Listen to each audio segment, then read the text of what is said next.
សង្គ្រោះជាតិយើងវត្តតីសង្គ្រោះជាតិខិតខំផ្នែកមានការពារទឹកដីទឹកដីទឹកដីទឹកដីដូនតាយើងពេលលាបោះឆ្នោតមកដល់ហើយពេលលាបោះឆ្នោតមកដល់ហើយ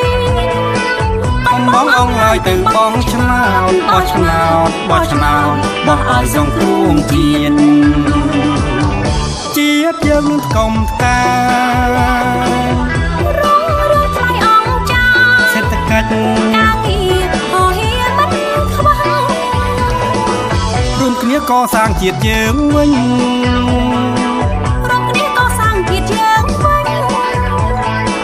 កុំនៅទៅមិនសងឡើយណាឡើយណាឡើយណាវាសនាជាតិយើងមន្ត្រីទីហ៊ាននិងរាជការមន្ត្រីទីហ៊ាននិងរាជការពលរដ្ឋគ្រប់គ្នានឹងត្រេកអរត្រេកអរត្រេកអរជាតិយើងរុងរឿងជាតិយើងនឹងកុំផ្ការងរឿងថ្លៃអង្គចាសេដ្ឋកិច្ចការងារហោហៀមិនខ្វះ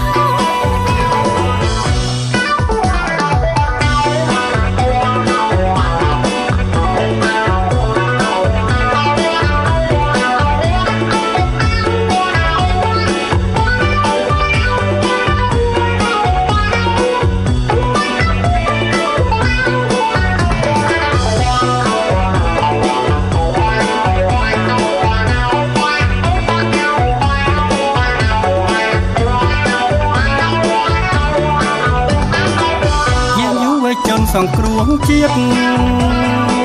យើងវត្តតីសង្គ្រោះជាតិខិតខំផ្នែកមានការពារទឹកដីទឹកដីទឹកដីទឹកដីដូនតាយើងពេលលាបោះឆ្នោតមកដល់ហើយពេលលាបោះឆ្នោតមកដល់ហើយកំបងអងឡើយទៅបងឆ្នោតបោះឆ្នោតបោះឆ្នោតបោះឲ្យសង្គ្រោះជាតិយើងនឹងកុំផ្ការងរឿងថ្លៃអង្គចាសេដ្ឋកិច្ចការងារហោហៀមិនខ្វះរួមគ្នាកសាងជាតិយើងវិញរួមគ្នាកសាងជាតិយើងវិញកុំនៅទៅមិនសោះឡើយណាឡើយណាឡើយណាវាសនាជាតិយើងមន្ត្រីទីហ៊ាននិងរាជការមន្ត្រីទីហ៊ាននិងរាជការពលរដ្ឋគ្រប់គ្នានឹងត្រេកអរត្រេកអរត្រេកអរជាតិយើងរុងរឿង